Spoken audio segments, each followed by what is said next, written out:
Hello students, आज हम लोग class 12th chemistry solution chapter से जो मोस्ट इंपॉर्टेंट टॉपिक है क्वालिटेटिव प्रॉपर्टीज ये डिस्कस करने वाले हैं।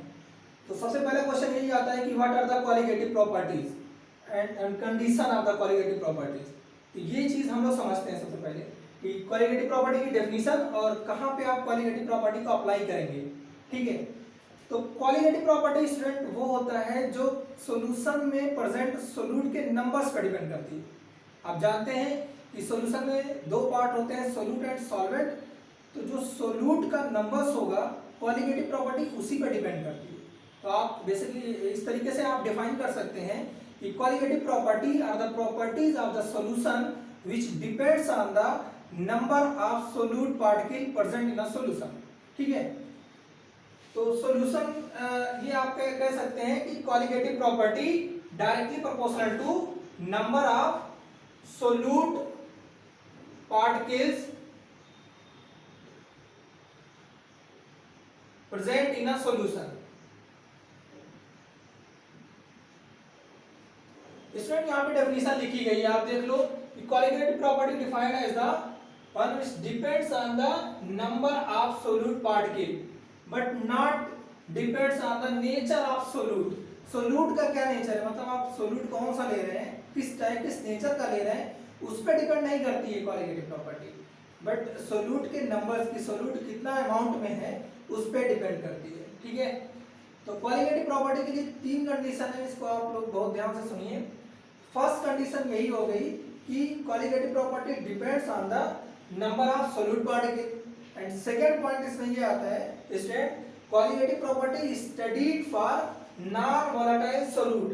तो जो आप सोल्यूट लेंगे वो सोल्यूट सॉल्यूशन के अंदर कैसा होना चाहिए, वो नॉन वोलेटाइल होना चाहिए। जैसे आपने सॉल्वेंट एंड सोल्यूट से सॉल्यूशन बनाया है, जो आपने सोल्यूट लिया है वो सोल्यूट वेपर फेज में नहीं जाना चाहिए, मतलब solute should be non volatile. ठीक है, एंड थर्ड इंपॉर्टेंट पॉइंट ये है कि जो सॉल्यूशन आपका बनना चाहिए वो very dilute solution. They are studied for very dilute solution in case of qualitative property. तो क्वालिटेटिव प्रॉपर्टी में ये तीन पॉइंट आप लोग बहुत ध्यान से इसको समझिएगा अभी जब हम लोग कॉन्सेप्ट पढ़ेंगे। There are four major qualitative properties.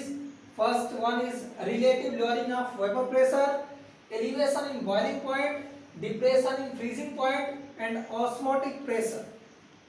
ये फोर क्वालिटेटिव प्रॉपर्टी हम लोग को डिस्कस करनी है इस चैप्टर में।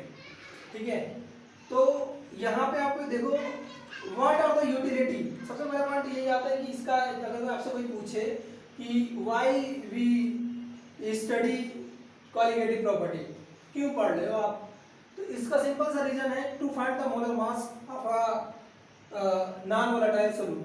ठीक है, बेसिकली आप क्या करते हैं कि जो सोल्यूट प्रेजेंट होता है उसका मोलर मास क्या होता है उसको हम लोग क्वालिटेटिव प्रॉपर्टी में कैलकुलेट करते हैं, फाइंड करते हैं। ठीक है, तो क्वालिटेटिव प्रॉपर्टी का यूज या इसको पढ़ने का रीजन यही है, मकसद यही होता है हमारा कि सॉल्यूशन में जो सोल्यूट होता है उसका जो अननोन आप electrolyte solute sorry non volatile solute जो सॉल्यूशन के अंदर आपने ऐड किया है उसका मोलर मास क्या होता है, ये चीज हम लोग क्वालिटेटिव प्रॉपर्टी में निकालते हैं। ठीक है, इसको हम लोग ये यहाँ पे बोर्ड पे लिखा गया है पॉइंट ज्यादातर, और बाकी का जो कॉन्सेप्ट है क्वालिटेटिव प्रॉपर्टी हम लोग 3 डिफरेंट सॉल्यूशन लेंगे और वहां पे हम लोग देखेंगे कि कौन सा सॉल्यूशन की क्वालिटेटिव प्रॉपर्टी ज्यादा होगी। ठीक है, क्वालिटेटिव प्रॉपर्टी को समझने के लिए पहले एक एग्जांपल हम लोग लेते हैं। तो डेफिनेशन यहाँ पे लिखी गई है कि क्वालिटेटिव प्रॉपर्टी सॉल्यूशन में मौजूद नंबर्स ऑफ सोल्यूट पार्टिकल पे डिपेंड करती है, सोल्यूट का नेचर कैसा है उस पर डिपेंड नहीं करती है। First point. सेकंड पॉइंट कि हम लोग जो सोल्यूट लेंगे वो सोल्यूट वेपर फेज में नहीं जाना चाहिए, वो सोल्यूट नॉन वोलेटाइल होना चाहिए। एंड थर्ड इंपॉर्टेंट पॉइंट, जो आपका सॉल्यूशन बनेगा वो सॉल्यूशन वेरी डाइल्यूट होना चाहिए। तो सॉल्यूशन डाइल्यूट कब होगा, जब आप नॉन वोलेटाइल सोल्यूट बहुत कम अमाउंट में लेंगे। ठीक है, और ये 4 आपको क्वालिटेटिव प्रॉपर्टी डिस्कस करनी है, और ये क्वालिटेटिव प्रॉपर्टी से हम लोग किसी भी सॉल्यूशन में जो सोल्यूट प्रेजेंट होता है उसका मोलर मास कैलकुलेट कर सकते हैं। तो जैसे यहाँ पे हम लोग एग्जांपल लेते हैं स्टूडेंट, वो देखो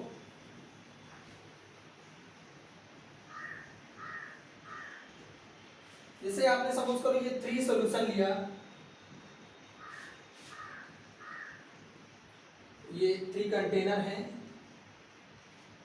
इसमें आपने सब में इक्वल वॉल्यूम वाटर लिया है, ठीक है। जो सॉल्वेंट यहाँ पे आपने यूज किया है वो सॉल्वेंट है वाटर, इसमें सब में क्या है student, water, H2O, H2O and H2O। H2O का जो अमाउंट है स्टूडेंट वो तीनों में, जो वॉल्यूम है वो तीनों में सेम है, इक्वल है।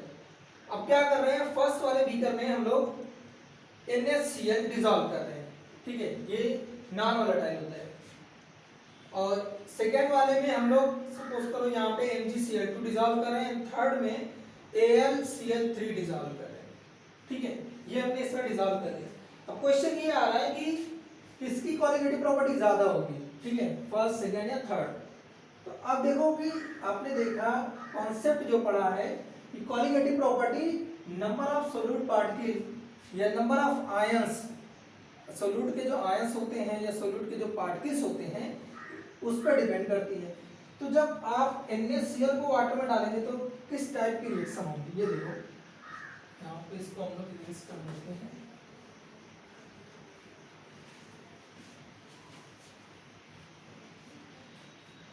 फर्स्ट की अगर हम बात करते हैं स्टूडेंट, फर्स्ट बीकर की, तो वहां पे आप देखोगे कि NaCl को जब आप वाटर में डिसॉल्व करोगे, वाटर में डिसॉल्व करोगे, ठीक है, वाटर में, तो यहाँ से ये NaCl क्या हो जाएगा स्टूडेंट, NaCl आयनाइज हो जाएगा, Na+ एंड Cl- में ब्रेक हो जाएगा, ठीक है।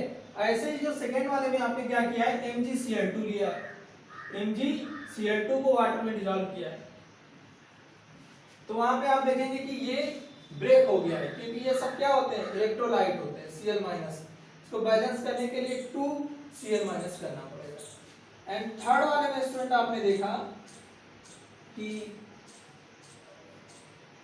AlCl3 आपने लिया वाटर के अंदर, तो Al पे 3 positive charge and chlorine 3 times से ये हो गया, ठीक है।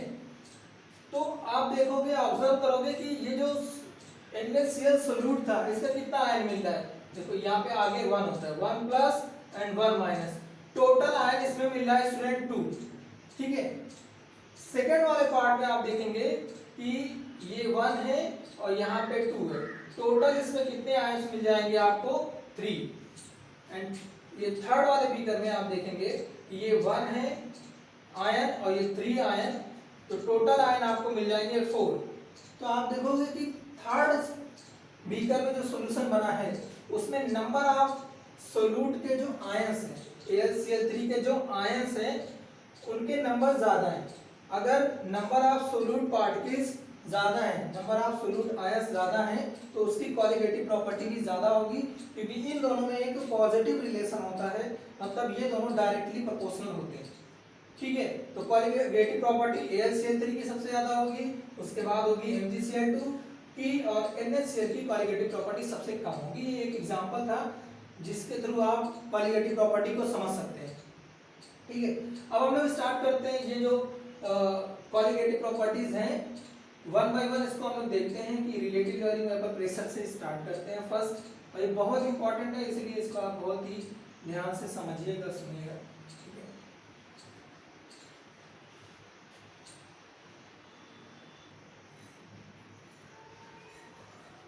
स्टूडेंट फर्स्ट क्वालिटेटिव प्रॉपर्टी हम लोग डिस्कस करने वाले हैं, relative lowering of vapour pressure. First qualitative property है student relative lowering of vapour pressure. तो स्टूडेंट यहाँ पे आप पॉइंट देखो कि vapour pressure of a solvent in a solution is less than in case of a pure solvent. इसका क्या मतलब होता है स्टूडेंट कि अगर आपके पास जो सॉल्वेंट है, इनिशियली अगर आपके पास सॉल्वेंट है, तो जो सॉल्वेंट सपोज करो सॉल्वेंट ए है, ठीक है, तो जो सॉल्वेंट ए का वेपर प्रेशर होगा इन अ प्योर फॉर्म वो क्या होगा, Pa0, ठीक है, नॉट से इसको हम लोग दिखाते हैं। तो जो सॉल्वेंट का वेपर प्रेशर होगा प्योर फॉर्म में वो ज्यादा होगा, ठीक है, किससे, जो सॉल्यूशन के अंदर सॉल्वेंट का वेपर प्रेशर है उससे, मतलब अगर आपने फिर क्या किया कि इस सॉल्वेंट के अंदर ये जो आपका ए कंपोनेंट था इसके अंदर आपने कोई नॉन वोलेटाइल सोल्यूट ऐड कर दिया, तो नॉन वोलेटाइल सोल्यूट ऐड करने पर ये नॉन वोलेटाइल सोल्यूट तो ये तो वेपराइज नहीं हो रहा है, ऊपर से क्या कर रहा है ये कि जो ए का सॉल्वेंट वेपराइज हो रहा था उसको क्या कर रहा है, उसके सरफेस को उसको ब्लॉक कर दे रहा है। ठीक है, इसके सरफेस एरिया जहाँ से पहले क्या हो रहा था कि सॉल्वेंट वेपराइज हो रहा था उस सॉल्वेंट के जो ऊपर का सरफेस का एरिया है उसको ब्लॉक कर दे रहा है। अब जितना सॉल्वेंट वेपराइज होना चाहिए उतना सॉल्वेंट वेपराइज नहीं होता। मतलब यही है कहने का कि सॉल्यूशन बनने के बाद जब ये सॉल्वेंट वेपराइज होगा उसका वेपर प्रेशर कम आएगा। इससे अगर हम लोग कंपेयर करें प्योर फॉर्म जो सॉल्वेंट का है उसके वेपर प्रेशर से कंपेयर करें, कहने का मतलब यही है स्टूडेंट, जो सॉल्यूशन का वेपर प्रेशर है यहाँ पे बस ए का ही आएगा, बी तो नॉन वोलेटाइल है तो पी का पी ए, सॉल्यूशन में हम लोग नॉट नहीं लगाते हैं, पी ए। तो आपसे ये कहना चाह रहा है कि पी ए नॉट का जो वेपर प्रेशर होगा मतलब प्योर फॉर्म में जो वेपर प्रेशर होगा is greater than the vapour pressure of a solvent in a solution. ठीक है, तो प्योर फॉर्म में वेपर प्रेशर ज्यादा आएगा, इसमें कम आएगा, यही बात यहाँ पे कहा है कि vapour pressure of a solvent in a solution is less than in case of pure solvent. ठीक है, प्योर सॉल्वेंट से कम होता है सॉल्यूशन के अंदर सॉल्वेंट का वेपर प्रेशर, क्योंकि सॉल्वेंट ही वेपराइज होगा। ऐसा होता क्यों है? Because of the decrease in the number of molecules of solvent on the surface, क्योंकि सरफेस पर क्या हो रहा है सॉल्यूशन बनने के बाद सरफेस पर जो सॉल्वेंट का मॉलिक्यूल है वो अब कम हो जा रहा है। क्यों कम हो जा रहा है? क्योंकि अब यहाँ पे सोल्यूट भी आ गया है, तो सोल्यूट क्या करेगा, सब molecule of solute acquire the surface area, तो सोल्यूट का जो मॉलिक्यूल है वो सरफेस एरिया एक्वायर कर लेता है, इसीलिए अब पूरे सरफेस एरिया पे ओनली सॉल्वेंट नहीं है, सॉल्वेंट भी है एंड सोल्यूट भी है।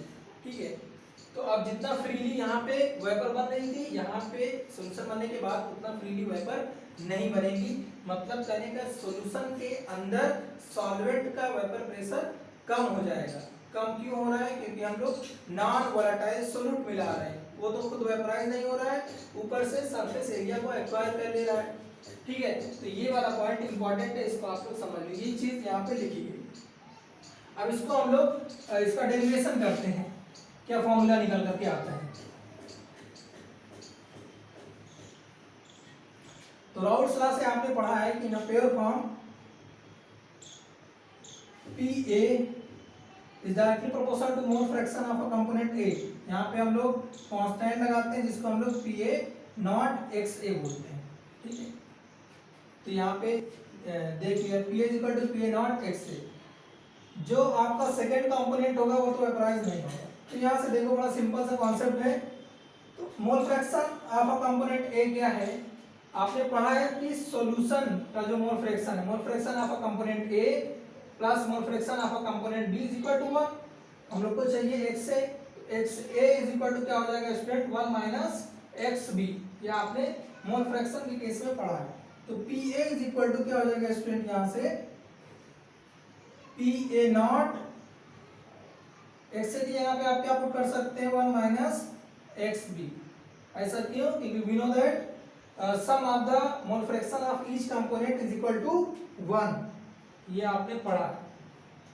ठीक है, अब इसको क्या करते हैं, इसको और सिंप्लीफाई करते हैं, P A is equal to P A not multiply करते हैं minus P A not X B. P B not आप नहीं, सोल्यूट का, क्योंकि सोल्यूट नॉन वोलेटाइल है उसका वेपर प्रेशर आप नहीं निकाल रहे। तो यहाँ पे जो पी ए है ये पी ए किसके लिए है, सॉल्यूशन का है। ठीक है, क्योंकि क्या होता है सॉल्यूशन का जो पीटी या पी टोटल आप बोल दो या पी सॉल्यूशन बोल दो, वो क्या होता है P1 प्लस P2, ये चीज आपने पढ़ा है। अगर ए बी ले रहे हैं solvent A and solute B, तो ये तो होता है फॉर्मूले के हिसाब से जो आपने ऑलरेडी पढ़ा है, पर यहाँ पी बी की कोई वेपर नहीं बन रही है, इसको तो हमने जीरो रख दिया, और P A is equal to होता है student P A not X A, तो जो सॉल्यूशन का वेपर प्रेशर आएगा वो पी ए ही होगा, पी ए ये सॉल्यूशन का वेपर प्रेशर है। तो यहाँ से आप आसानी से सिंप्लीफाई कर सकते हैं। तो ये P A not X B को उधर लेकर के जाओ, P A not X B is equal to हो जाएगा student P A not, P A को इस साइड लेकर के आएंगे पी ए। तो यहाँ से हमको वो डिफरेंस नजर आ रहा है कि जो नॉट है मतलब प्योर फॉर्म में, प्योर फॉर्म में जो सॉल्वेंट का वेपर प्रेशर है ये ज़्यादा है, ठीक है। एंड ये पीए जो होता है ये सॉल्यूशन के अंदर जो सॉल्वेंट है उसका वेपर प्रेशर ये तो कम हो गया। तो यहाँ पे आप मोल फ्रैक्शन देख सकते हैं, mole fraction is equal to mole fraction of a component B मतलब सोलूट, बी मतलब यहाँ पे आप समझो solute, P A not minus P A upon P A not. इस पार्ट को हम लोग क्या बोलते हैं स्टूडेंट, रिलेटिव लोअरिंग, लोअरिंग क्योंकि प्रेशर क्या हो जा रहा है, कम हो जा रहा है। सॉल्वेंट में ज़्यादा था, सॉल्यूशन बनने के बाद प्रेशर कम हो गया, ठीक है। तो इसी पार्ट को हम लोग लोअरिंग बोलते हैं, इसको relative lowering of vapour pressure बोलते हैं, relative lowering of vapour pressure. और यहाँ पे आप देख रहे हैं स्टूडेंट कि relative lowering of vapour pressure is equal to mole fraction of a solute, solute के मोल फ्रैक्शन के ये इक्वल हो रहा है। तो ये पॉइंट हो गया। इसके बाद आप यहाँ पे समझ सकते हैं मोलर मास बेसिकली आपको कैलकुलेट करना होता है। तो यहाँ पे जो चेंज आ रहा है स्टूडेंट, चेंज कैसा आएगा, चेंज स्टूडेंट यहाँ पे पॉजिटिव आएगा क्योंकि पी ए नॉट का वेपर प्रेशर ज्यादा है, प्योर फॉर्म में ज्यादा वेपराइज होगा, ये ज्यादा मिलेगा। और सॉल्यूशन में जो सॉल्वेंट है वो कम वेपराइज होगा, मतलब ये कम मिलेगा, ज्यादा माइनस कम, ये आपका पॉजिटिव आएगा।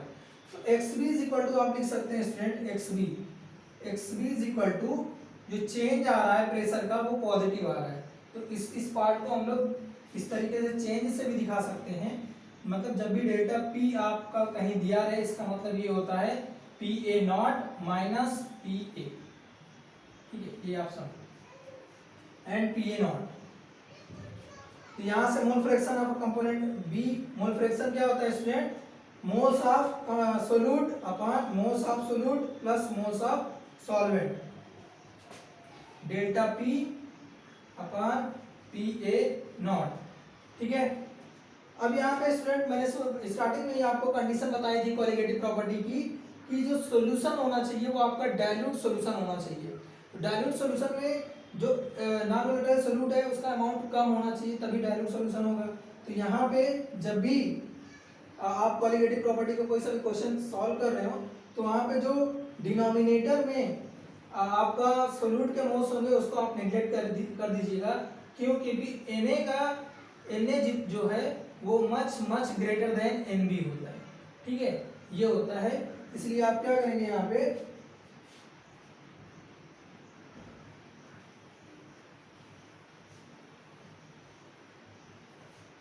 Nb अपॉन Na कर देंगे, delta P upon P A not vapour pressure of a solvent in a pure form, Nb and Na। N क्या है, नंबर ऑफ मोल्स, मोल्स क्या होता है स्टूडेंट आपको पता है, मोल्स होता है given weight upon molar mass, ये होता है N, ठीक है। तो Nb अगर आप लिख रहे हैं तो Nb मतलब weight of B upon molar mass of B, weight of B upon molar mass of B, B मतलब सोल्यूट, ऐसे Na weight of A upon molar mass of A, delta P upon P A nought, ठीक है। आपको चाहिए होता है Mb, इसको और सिंप्लीफाई करते हैं स्टूडेंट, तो और सिंप्लीफाई करके यहाँ पे आप देख सकते हो मिलेगा Wb और ये Ma ऊपर जाएगा इंटू Ma अपॉन Mb नीचे आएगा Mb and Wa is equal to delta P upon P A nought, ठीक है। अब यहाँ से आपको Mb चाहिए, क्रॉस मल्टीप्लाई कर लो, क्रॉस मल्टीप्लाई करने पे आपको एमबी मिल जाएगा। Finally molar mass of a non volatile solute, यही हम लोग को निकालना है। ये आ जाएगा आपका WB इंटू MA अपान WA इंटू डेल्टा P, और ये PA नॉट क्या होगा स्टूडेंट, वो ऊपर चला जाएगा, into PA nought is equal to molar mass of solute. ठीक है, तो डायरेक्ट ये फॉर्मूला आप अप्लाई करो, molar mass of a solute अगर आपको निकालना हो तो ये डेल्टा P क्या रखना है आपको, डेल्टा P आपको रखना है PA नॉट माइनस PA, मतलब delta P is equal to, अभी आप मैंने बताया था PA नॉट माइनस PA। ठीक है, PA नॉट क्या है यहाँ पे, PA नॉट जो होता है सॉल्वेंट का vapour pressure in a pure form, और ये सॉल्यूशन का वेपर प्रेशर है। ठीक है, तो ये फॉर्मूला आप अप्लाई करिए और एक आध दो न्यूमेरिकल हम लोग करते हैं। अगर आपको पूरा भूल जाए या कॉन्सेप्ट की फॉर्मूला क्या था, उसके लिए आप क्या करिएगा, बहुत ही सिंपल है। आप जानोगे कि mole fraction of a component B, mole fraction का टर्म है, ये होता है relative lowering of vapour pressure, मतलब PA nought minus PA upon PA nought. Direct किसी फॉर्मूले से आप निकाल सकते हैं। Mole fraction of a component B आप जानते हो, मोल फ्रैक्शन कैसे निकलता है, NB upon Na plus NB, NB denominator वाला उसको निगलेक्ट कर देना, और नंबर ऑफ मोल्स आप जानते हो, वेट अपान मोलर मास, उस तरीके से ये वाला पार्ट आ जाएगा। ये सारी चीजें गिवन होंगी, आप मोलर मास निकाल सकते हो। ठीक है, तो ये रहा relative lowering of vapour pressure का डेरिवेशन, सिंपल डेरिवेशन है, आप एक बार प्रैक्टिस करेंगे आ जाएगा। ये फॉर्मूला याद रखिएगा, फॉर्मूला बेस्ड क्वेश्चन ही होता है। अगर आपको फॉर्मूला लर्न है, फॉर्मूला याद कर रखा है आपने, तो आपको न्यूमेरिकल बहुत आसानी से कर सकते हैं। तो एक आप न्यूमेरिकल हम लोग करते हैं ताकि कॉन्सेप्ट हमारा क्लियर हो जाए।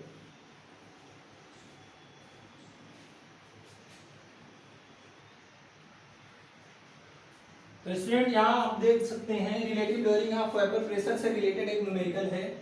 ठीक है, एग्जांपल 2.6 बुक में भी आप देख सकते हैं इसको। तो ये क्या कह रहा है student, the vapour pressure of a pure benzene, ठीक है, at a certain temperature is 0.850 बार। ये प्योर बेंजीन का है, प्योर फॉर्म में बेंजीन का वेपर प्रेशर दिया गया है। इसको हम लोग देखते हैं स्टूडेंट PA नॉट से, प्योर फॉर्म में है। इसका वेपर प्रेशर कितना है स्टूडेंट, 0.850 बार। ठीक है, a non volatile non electrolyte solid substance है। नॉन वोलेटाइल तो आप जानते हो कि सोल्यूट जो होगा वो नॉन वोलेटाइल ही होगा, और यहाँ पे नॉन इलेक्ट्रोलाइट, इलेक्ट्रोलाइट हो या नॉन इलेक्ट्रोलाइट हो, क्योंकि हमने पढ़ा है कि नेचर पे डिपेंड नहीं करता है, तो सोल्यूट का नेचर कुछ भी हो इससे मतलब नहीं है। हाँ, ये पॉइंट होना चाहिए, नॉन वोलेटाइल। तो जो उसका वेट है वेइंग 0.5 ग्राम। ठीक है, तो जो सोल्यूट है उसको हम लोग क्या बोलते हैं, B से दिखाते हैं। उसका वेट दिया गया है, मतलब WB दिया गया है, वो दिया गया है 0.5 ग्राम, 0.5 ग्राम। When added to 39 gram of benzene, तो जो non volatile non electrolyte solid है जिसका मास 0.5 ग्राम है, उसको ऐड करते हैं 39 ग्राम ऑफ बेंजीन में। जब ऐड करते हैं तो सॉल्यूशन बनता है। तो सॉल्वेंट यहाँ पे आपका बेंजीन है, तो बेंजीन WA, इसका भी मास गिवन है 39, और जो बेंजीन है, बेंजीन को हमने यहाँ पे A दिखाया है, A मतलब सॉल्वेंट, और A का जो बेंजीन का मोलर मास है वो भी स्टूडेंट गिवन है, मोलर मास ऑफ बेंजीन 78 ग्राम पर मोल। तो molar mass of benzene A है, बेंजीन वो गिवन है स्टूडेंट कितना है, 78 ग्राम पर मोल, 78 ग्राम पर मोल, और वेट जो था बेंजीन का वो है 39 gram. Vapour pressure of the solution then is 0.845 bar. तो जो सॉल्यूशन का वेपर प्रेशर है इसको हम लोग PA दिखा देते हैं, PA सॉल्यूशन का, नॉट नहीं दिखाएंगे क्योंकि सॉल्यूशन है। इसका वेपर प्रेशर कितना है स्टूडेंट, 0.845 बार। तो यहाँ पे स्टूडेंट आप देख सकते हो कि प्योर फॉर्म में वेपर प्रेशर 0.850 है, सॉल्यूशन बनने के बाद जो वेपर प्रेशर है 0.845। तो यहाँ पे आप देख सकते हैं कि वेपर प्रेशर क्या हुआ है, कम हुआ है अगर हम लोग कोई नॉन वोलेटाइल सॉल्यूट में आते हैं। क्यों कम होता है? क्योंकि उसके सरफेस का जो एरिया होता है उसको ब्लॉक कर देता है, जिसकी वजह से उतना सॉल्वेंट की वेपर नहीं बनने पाती है। तो आपको निकालना क्या, what is the molar mass of solid substance, molar mass of solid substance जो आपका बी है, एम बी आपको निकालना है। क्वेश्चन ये है, इसमें आपको जो निकालना है वो है M B, molar mass of non volatile non electrolyte solid substance B, वो निकालना है। तो अभी हमने जस्ट फॉर्मूला पढ़ा स्टूडेंट, बहुत ही सिंपल था। वहां पे हमने ये पढ़ा था कि mole fraction of B is equal to the relative lowering of vapour pressure. ठीक है, ये कॉन्सेप्ट हमने पढ़ा है। तो बस इसी फॉर्मूले पे आप कर लेते हैं, अप्लाई कर लेते हैं। एक्स बी को हमने देखा N B upon N A, क्योंकि एन बी का पार्ट जो था उसको हम लोग निगलेक्ट कर देते हैं। आप देख सकते, देखो आप एन बी को क्यों निगलेक्ट करते हो डिनोमिनेटर वाले पार्ट को, क्योंकि आप देखोगे कि एन बी मतलब होता है वेट अपॉन मोलर मास, तो वेट तो बहुत कम है। या सॉल्यूशन में आप देखोगे 39 ग्राम आपका सॉल्वेंट है एंड 0.5 ग्राम आपका सोल्यूट, तो सोल्यूट का अमाउंट इसके कंपेयर में बहुत कम है, इसलिए इसको हम लोग नेग्लेक्ट कर देते हैं। ठीक है, इस वाले पार्ट को हम लोग नेग्लेक्ट कर देते हैं। तो जो फाइनली आप लिखेंगे एक्स बी की जगह पे N B upon N A, और ये है आपका P A not minus P A upon P A nought. फिर से एक बार फार्मूला कैसे बनाते हैं वो मैं बता दे रहा हूँ। इसका होगा आपका W B upon M B, W A upon M A is equal to P A not minus P A upon P A nought. एक बार फिर से मैं उसी चीज को रिपीट कर दे रहा हूँ जो अभी डेरिवेशन कराया गया था। तो यहाँ पे डब्ल्यू बी और एम ए ऊपर जाएगा, M A upon W A M B, P A not minus P A upon P A nought. तो आपको निकालना है एम बी को इस साइड लेकर के आए, W B M A upon W A, इधर इसको लेकर के जाएंगे P A nought upon P A not minus P A is equal to M B. अब ये आ गया आपका molar mass of a solute, ये फॉर्मूला आ गया। तो फॉर्मूला तो हमने डिराइव किया है, आप डायरेक्ट अप्लाई करिएगा, बस यहाँ पे हमने उसी चीज को दोबारा बता दिया। ये फॉर्मूला मिल गया, अब इसी फॉर्मूले पे सारी चीजें पता है, बस आपको एम बी निकालना है। ठीक है, a non volatile solid substance M B आपको निकालना है। तो आप इसी फॉर्मूले में पुट करो। देखो पहले क्या है, एम बी निकालने के लिए डब्ल्यू बी ये गिवन है 0.5 ग्राम, 0.5 ग्राम। उसके बाद है स्टूडेंट एम ए गिवन है student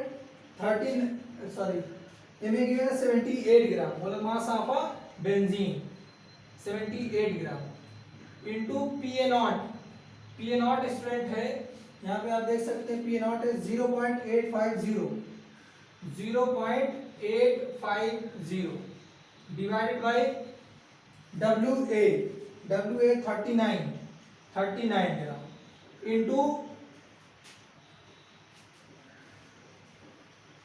P A not minus P A not है स्टूडेंट 0.850 माइनस पी ए 0.845।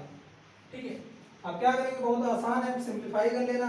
तो इसमें से ये माइनस कर देना, जो भी पार्ट आएगा इसको मल्टीप्लाई कर देना, ऊपर वाले को सबको मल्टीप्लाई कर देना, न्यूमरेटर डिनोमिनेटर ये सॉल्व करने के बाद आपका जो एम बी आ जाएगा, आप सॉल्व करिएगा इसको 170 ग्राम पर मोल। मोलर मास जो होता है वो ग्राम पर मोल में होता है, यहाँ क्वेश्चन में भी ग्राम पर मोल में दिया गया था। तो जो molar mass of a non volatile non electrolyte solid substance का आएगा वो रहेगा 170 ग्राम पर मोल। ठीक है स्टूडेंट, तो आज के लिए बस इतना ही, और आप लोग प्रैक्टिस करते रहिए। इससे रिलेटेड एक्सरसाइज में क्वेश्चन है उसको भी सॉल्व करिए। ठीक है, थैंक यू वेरी मच।